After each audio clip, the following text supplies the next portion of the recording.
എൻ്റെ പേര് വീണ. ഞാൻ കന്യാകുമാരി ജില്ലയിൽ മാർത്താണ്ഡത്ത് നിന്ന് വരുന്നു.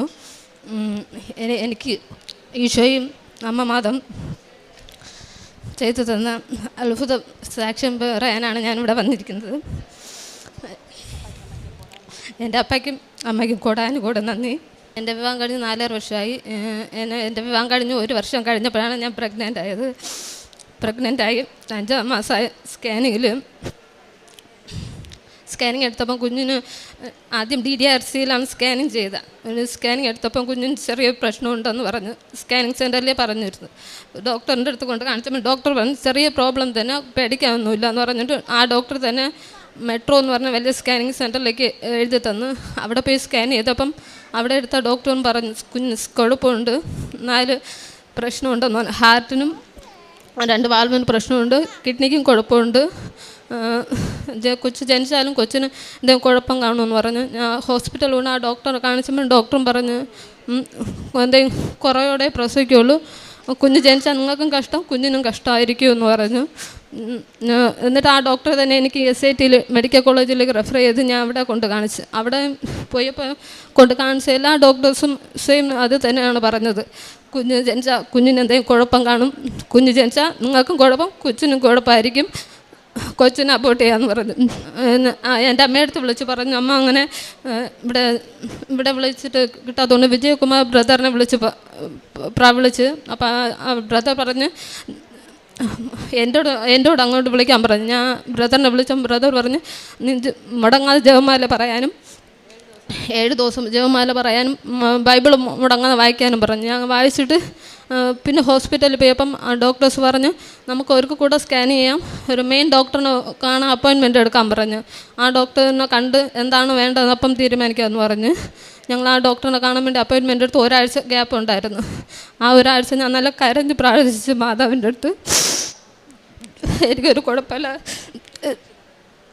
കുഞ്ഞിനെ തരണേ, സ്കാനിങ്ങിൽ ഒരു കുഴപ്പമില്ലാതിരിക്കണമെന്ന് പ്രാർത്ഥിച്ച് അപ്പോയിൻമെൻറ്റ് കിട്ടി. ഞങ്ങൾ പോയി ഡോക്ടറിനെ കണ്ട് അടുത്ത് ആ മെയിൻ ഡോക്ടർ സ്കാൻ ചെയ്തപ്പോഴത്തേക്ക് ഒരു കുഴപ്പമില്ലായിരുന്നു. കുഞ്ഞിന് ആ 4 കുഴപ്പത്തിൽ ഒരു കുഴപ്പം കൂടെ ഇല്ലായിരുന്നു. എനിക്കിപ്പോൾ കൊച്ചിനൊരു കുഴപ്പമില്ലായിരിക്കും. ഡോക്ടർ എനിക്ക് നല്ല ഉറപ്പ് തന്നു കുഞ്ഞ് ജനിച്ചാലും ഒരു കുഴപ്പം ഇല്ല. ഇത്രയും ഡോക്ടേഴ്സ് പറഞ്ഞ് എല്ലാവരും പറഞ്ഞതൊക്കെ കുഞ്ഞിന് എന്തെങ്കിലും കുഴപ്പം കാണുമെന്നാണ് പറഞ്ഞത്. പക്ഷേ ആ ഡോക്ടറിന് പറഞ്ഞ് എന്നോട് പറഞ്ഞ് ഒരു കുഴപ്പമില്ല, പ്രസവിച്ചാലും കൊച്ചിന് ഒരു കുഴപ്പമില്ലായിരിക്കുന്നു.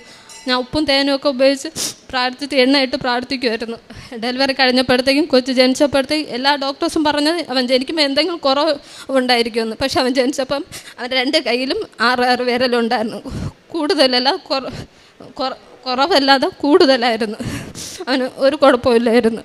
പിന്നെ ടെസ്റ്റുകളിലും എല്ലാം ചെയ്തപ്പോഴും അവനൊരു കുഴപ്പമില്ല, ഇതുവരെയ്ക്കും അവനൊരു കുഴപ്പമില്ല, പൂർണ്ണാരോഗ്യത്തോടെ ഇരിക്കുന്നു. പിന്നെ എനിക്ക് ഞാൻ MBA ആണ് പഠിച്ചത്. MBA പഠിച്ചപ്പം ഫസ്റ്റ് സെമസ്റ്റർ ഒരു സപ്ലി ഉണ്ടായിരുന്നു. ഞാൻ മാതാവിനോട് പ്രാർത്ഥിച്ച് ആ സപ്ലി റിവാലുവേഷൻ ഇട്ട് എനിക്ക് കിട്ടി. പിന്നെ ഒരു സെമസ്റ്റർ സപ്ലി ഒന്നും ഇല്ലാതെ ഫസ്റ്റ് ക്ലാസ്സിലായി എൻ്റെ അമ്മ മാതാവ് ഈശോ എന്നെ ജയിപ്പിച്ച്. അടുത്തതായി എൻ്റെ വിവാഹത്തിന് ഞാൻ കൊറോണ ടൈമിലായിരുന്നു എൻ്റെ മാരേജ്. അപ്പം വീട്ടിൽ വെച്ചാണ് കല്യാണം നടത്താമെന്ന് ഞങ്ങൾ തീരുമാനിച്ചത്. കൊറോണ ടൈമിൽ മണ്ഡപം എല്ലാം അടച്ചിരുന്നു. ആ ടൈമിൽ കല്യാണത്തിന് 1 ആഴ്ചയ്ക്ക് മുമ്പ് ഞാൻ മാതാവിനോട് പ്രാർത്ഥിച്ചു, മാതാവേ എല്ലാവരും ആൾക്കാർ കുറച്ചെങ്കിലും ഞങ്ങൾ വിളിച്ചിട്ടുണ്ടെങ്കിൽ എല്ലാവരും വരാൻ, വീട്ടിൽ അങ്ങനെ സൗകര്യം ഇല്ലാത്തതുകൊണ്ട് വീട്ടിൽ വെച്ചാൽ നടത്തണ്ട, എനിക്ക് മണ്ഡപത്തിൽ എടുത്ത് നടത്തിയാൽ മതി എന്ന് മാതാവിനോട് പ്രാർത്ഥിച്ചിരുന്നു. എന്തോ ഭാഗ്യം എന്ന് പറയുമ്പോൾ ഒരു കല്യാണത്തിന് 1 ആഴ്ച 5 ദിവസം ആ ഗ്യാപ്പിൽ ഞങ്ങൾക്കൊരു മണ്ഡപം കിട്ടി. അത് അന്നും വേറെ ഒന്നും തുറന്നില്ല, ആ ഒരു മണ്ഡപം മാത്രം തുറന്ന് ഞങ്ങൾക്ക് ആ മണ്ഡപത്തിൽ നല്ല രീതിയിൽ വലിയൊരു മണ്ഡപം കിട്ടി. നല്ല രീതിയിൽ ഒരു കുഴപ്പമില്ല, നല്ല രീതിയിൽ എൻ്റെ കല്യാണം നടന്നു. അടുത്തതായി എൻ്റെ മോൻ ഈ ഇടയ്ക്ക് ഞങ്ങൾ പള്ളിയിൽ വരുന്ന കാര്യം രാത്രി സംസാരിച്ചു കൊണ്ടിരുന്നപ്പോഴത്തേക്ക് എൻ്റെ അമ്മയുടെ തലയിൽ കമ്പിയിലെ ഒരു ബോ തലയിലിരുന്നു. അതിനെടുത്ത് അവൻ പെട്ടെന്ന് പോയി സ്വിച്ച് ബോർഡ് ഹോളിലൊന്ന് പ്രസ് ചെയ്ത് തീപ്പൊരി വന്ന് തെറിച്ച് നല്ല ഇതായി. ഞങ്ങൾ പേടിച്ചു പോയി. പക്ഷെ അവനൊന്നും സംഭവിച്ചില്ല. എൻ്റെ അമ്മ മാതാവ് തമ്പുരാൻ അവിടെ അവന് കാത്തിരിച്ച് സംരക്ഷിച്ച് അവനൊരു കുഴപ്പമില്ലായിരുന്നു. അവൻ എന്ത് വന്നാലും അവൻ തന്നെ ഉടനെ എടുത്തിട്ട് വരും. അമ്മ ഇടയ്ക്കിടയ്ക്ക് വീഴും, തല ഇങ്ങനെ പൊങ്ങി വരും. അവൻ തന്നെ എണ്ണ എടുത്തിട്ട് വരും. അമ്മ എണ്ണ ഇട്ടതാ ഒന്ന് പ്രാർത്ഥിക്കണമെന്ന് പറഞ്ഞ് അവൻ തന്നെ ഇടും.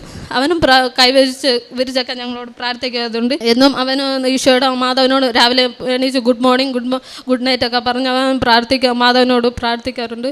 എൻ്റെ അപ്പയ്ക്കും അമ്മയ്ക്ക് നടത്തുന്ന അത്ഭുതം കോടാനുകൂടി നന്ദി. ഡെയിലി എന്നും അച്ഛൻ്റെ 5:30 പ്രാർത്ഥന കൂടാറുണ്ട്. അത് ഷെയർ ചെയ്യാറുണ്ട്. സാക്ഷ്യങ്ങൾ കേൾക്കാറുണ്ട്, അതും ഷെയർ ചെയ്യാറുണ്ട്. പിന്നെ കാരുണ്യ പ്രവൃത്തി എന്ന് പറഞ്ഞാൽ പൊതിച്ചോറ് റോഡ് സൈഡിലുള്ളവർക്ക് പൊതിച്ചോറ് കൊണ്ടു കൊടുക്കാറുണ്ട്. പ്രേക്ഷിത പ്രവർത്തനമായിട്ട് ഞങ്ങളിവിടെ നിന്ന് പത്രം വാങ്ങി ഞങ്ങളുടെ വീട്ടിൻ്റെ അടുത്ത് എല്ലാവർക്കും കൊടുക്കും. ഞങ്ങൾക്ക് നടന്ന അത്ഭുതം എൻ്റെ കൊച്ചിൻ്റെ കാര്യം എന്താ പറഞ്ഞത് തന്നെ ഞാൻ എല്ലാവർക്കും കാണിച്ച് എല്ലാവർക്കും കൊടുക്കും. എൻ്റെ അപ്പയ്ക്കും അമ്മയ്ക്കും കോടാനുകൂടി നന്ദി. പുറപ്പാട് 33:14 കർത്താവ് പറഞ്ഞു, ഞാൻ തന്നെ നിന്നോട് കൂടെ വരികയും നിനക്ക് ആശ്വാസം നൽകുകയും ചെയ്യും. വീണ എന്ന ഈ മകൾ ഉദരത്തിലായിരുന്ന തൻ്റെ കുഞ്ഞിന് വേണ്ടി പരിശുദ്ധ കൃപാസന മാതാവിൻ്റെ സംരക്ഷണയിൽ പ്രാർത്ഥിച്ചതിൻ്റെ സാക്ഷ്യമാണ് ഈ അൾത്താരയിൽ പങ്കുവയ്ക്കുന്നത്. കുഞ്ഞ് ഉദരത്തിലായിരിക്കുമ്പോൾ 4 ഗുരുതരമായ ക്ലേശങ്ങൾ, രോഗാവസ്ഥകൾ കുഞ്ഞിനുണ്ടാകുമെന്ന 4 ഇൻറ്റേർണൽ ഓർഗൻസിനുള്ള തകരാറുകളെക്കുറിച്ച് സ്കാനിംഗ് റിപ്പോർട്ട് വഴി ഡോക്ടർമാർ 4-5 പേർ പലരും ആവർത്തിച്ചത് സഹോദരിയോട് പറഞ്ഞതിനെയാണ് ഇവിടെ സാക്ഷ്യപ്പെടുത്തുന്നത്. ജനിച്ചു കഴിഞ്ഞാൽ പോലും കുഞ്ഞിന് ആരോഗ്യമോ പൂർണ്ണമായ വളർച്ചയോ പൂർണ്ണമായ ശേഷികളോ ഒന്നും ഉണ്ടാവില്ല എന്നതാണ് കണ്ടിരുന്ന ഓരോ ഡോക്ടർമാരും മകളോടും കുടുംബത്തോടും പറഞ്ഞുകൊണ്ടിരുന്നത്. അപ്പോഴാണ് പരിശുദ്ധമ്മയുടെ തിരുനടയിൽ ഓടിയെത്തി ഉടമ്പടിയെടുത്ത് ഉടമ്പടി തൈലം പൂശി പ്രാർത്ഥിച്ചുകൊണ്ട് ഉടമ്പടി ഉപ്പ് ഉപയോഗിച്ചുകൊണ്ട് ആ ഗർഭിണിയായിരുന്ന കാലം മുഴുവനും കൃപാസന മാതാവിന് പൂർണ്ണമായി തന്നെ ഉദരത്തിലുള്ള കുഞ്ഞിനെ സമർപ്പിച്ചുകൊണ്ട് മകൾ ജീവിച്ചതിൻ്റെ സാക്ഷ്യം പങ്കുവയ്ക്കുക. മകൾ പറയുന്നുണ്ട്, എല്ലാവരും എന്നോട് ആരോഗ്യ പ്രശ്നങ്ങളുള്ള കുഞ്ഞിനെക്കുറിച്ച്, വളർത്തുവാൻ പ്രയാസമുള്ളൊരു കുഞ്ഞിനെക്കുറിച്ച് എന്നോട് പറഞ്ഞുകൊണ്ടിരുന്നപ്പോഴും എനിക്ക് പരിശുദ്ധ കൃപാസന മാതാവിലുള്ള അടിയുറച്ച വിശ്വാസവും ശരണവും ഒന്നു മാത്രമാണ് ഞാൻ ആ പ്രഗ്നൻസിയെ സന്തോഷത്തോടെ പ്രാർത്ഥനയോടുകൂടി മുന്നോട്ട് പോയതും അമ്മ മാതാവിലൂടെ ഈശോയുടെ വലിയ ശക്തിയും സഹായവും എത്ര വലിയ തകരാർ എൻ്റെ കുഞ്ഞിൻ്റെ കിഡ്നിക്കോ ഹൃദയത്തിനോ മറ്റ് കൈകാലുകൾക്കോ എന്ത് പ്രശ്നത്തിനും ഏത് അവയവത്തിനും എത്ര ഗുരുതരമായ വിഷയമുണ്ടെങ്കിലും അത് പരിപൂർണമായി മാറ്റിത്തരുവാൻ അമ്മ മാതാവിന് സഹായിക്കുവാനാവും ഈശോ സാധിച്ചു തരുമെന്ന പൂർണ്ണമായ ബോധ്യത്തിലാണ് ഞാൻ പ്രാർത്ഥിച്ചു കൊണ്ടിരുന്നത്. മകൾ പറയുന്നുണ്ട്, പിറന്നു വീണ കുഞ്ഞിന് 6 വിരലുകളുണ്ടായിരുന്നു, കൂടിയതേ ഉള്ളൂ, ഒന്നും കുറഞ്ഞിരുന്നില്ല. അങ്ങനെയാണ് അമ്മ മാതാവ് ആ കുഞ്ഞിനെ ജീവൻ നൽകി സഹായിച്ചത്, ആരോഗ്യം നൽകി പരിപാലിച്ചതെന്ന് സാക്ഷ്യപ്പെടുത്തുന്നു. മകളുടെ പഠന മേഖലയിൽ ലഭിച്ച വിജയത്തെക്കുറിച്ച്, അതുപോലെ അവിചാരിതമായി കുഞ്ഞ് ഇലക്ട്രിസിറ്റിയുമായി ബന്ധപ്പെട്ട് വന്ന ഒരു ഇരുമ്പ് കഷ്ണം അതിനകത്തിട്ട് അവിടുന്ന് സ്പാർക്കിംഗ് ഉണ്ടായിട്ടും ഷോക്കടിക്കാതെ കുഞ്ഞ് അത്ഭുതകരമായി സംരക്ഷിക്കപ്പെട്ടതിനെക്കുറിച്ച് മകൾ സാക്ഷ്യപ്പെടുത്തുകയാണ്. ഉടമ്പടി നമുക്കെപ്പോഴും ഒരു അത്ഭുത കവചമാണ്.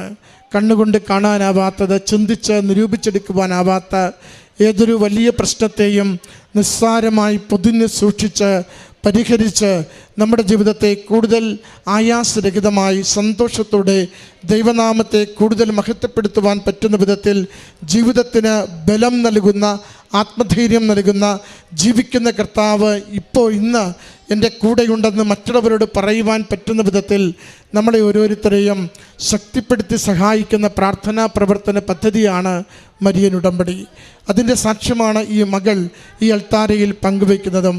നമ്മുടെ നിയോഗങ്ങളെ അമ്മയുടെ കരങ്ങളിൽ കൊടുക്കുമ്പോൾ യുക്തി കൊണ്ടല്ല, ചിന്ത കൊണ്ടല്ല, ബുദ്ധി കൊണ്ടല്ല, മറിച്ച് ഈ പ്രപഞ്ചത്തെ സൃഷ്ടിച്ച് പരിപാലിച്ച ദൈവത്തിന് അസാധ്യമായി ഒന്നുമില്ല എന്ന പൂർണ്ണമായ വിശ്വാസത്തിലും ബോധ്യത്തിലും ജീവിതത്തെ കൊടുത്തുകൊണ്ട് പ്രാർത്ഥിക്കുക.